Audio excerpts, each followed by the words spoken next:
uma negada. A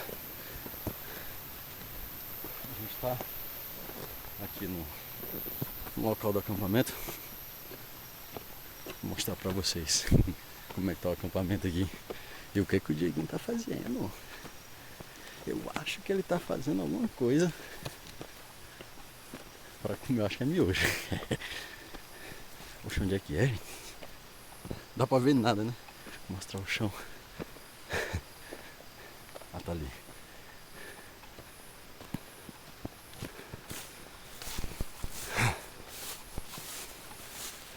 E aí, deu bom?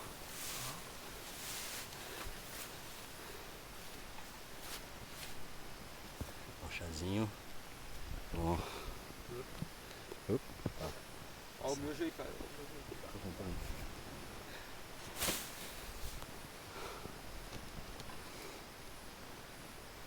O que foi?